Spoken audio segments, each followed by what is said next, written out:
Hi friends, ഞാൻ Farooq Ahmed. KUF മീഡിയയിലേക്ക് നിങ്ങൾക്ക് എല്ലാവർക്കും സ്വാഗതം. ഈ വാർത്ത നിങ്ങളിൽ പലവരും വായിച്ചു കാണും. ഏതാനും മാസങ്ങൾക്ക് മുമ്പാണ് ഈ വാർത്ത വന്നത്. സ്വന്തം പിതാവ് മകളെ പീഡിപ്പിച്ചു എന്നുള്ള രീതിയിലാണ് വാർത്ത. പക്ഷെ ഇപ്പോൾ ഇതിന്റെ സത്യാവസ്ഥ പുറത്തു വന്നിരിക്കുകയാണ്. DNA പരിശോധനയിലാണ് ഈ പിതാവ് തീർത്തും നിരപരാധിയാണെന്ന് കണ്ടെത്തിയിരിക്കുന്നത്. ഇവിടെ സ്വന്തം പിതാവിനെതിരെ ഒരു മകൾ ഇങ്ങനെ പറയണമെങ്കിൽ ആ പിതാവിനേറ്റ പ്രഹരം പറഞ്ഞ് അറിയിക്കാൻ പറ്റാത്തത്രത്തോളം വലുതാണ്. അദ്ദേഹത്തെ എത്രത്തോളം സമൂഹം ക്രൂശിക്കപ്പെട്ടു എന്ന കാര്യമാണ് ഇവിടെ എടുത്തു പറയേണ്ടത്. തീർത്തും നിരപരാധിയായ ഒരു വ്യക്തിയെ സ്വന്തം മകളെ പീഡിപ്പിച്ച് ഗർഭിണിയാക്കി എന്ന രീതിയിലുള്ള കള്ളക്കേസിന് വേണ്ടി കൂട്ടുനിന്ന ആ ഭാര്യ, അതായത് അദ്ദേഹത്തിന്റെ ഭാര്യ, ഈ കുട്ടിയുടെ മാതാവിനെയാണ് ശരിക്കു പറഞ്ഞാൽ ഏറ്റവും വലിയ കുറ്റക്കാരിയായിട്ട് ഇവിടെ കാണുന്നുണ്ട്. അവരുടെ മേൽവിലാസങ്ങളോ അഡ്രസ്സോ ഒന്നുമില്ല. ഇത് മാധ്യമങ്ങളെല്ലാം ഏറെ ആഘോഷിച്ച ഒരു വാർത്തയായിരുന്നു.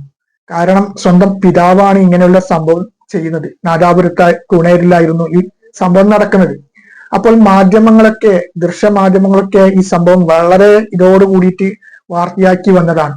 പക്ഷെ ഇപ്പോൾ തീർത്തും നിരപരാധിയാണ്, അദ്ദേഹം തീർത്തും നിരപരാധിയാണെന്ന് DNA പരിശോധനയിൽ തെളിഞ്ഞതിന്റെ ശേഷം അത് വലിയൊരു വാർത്തയായി വന്നില്ല എന്നതാണ്.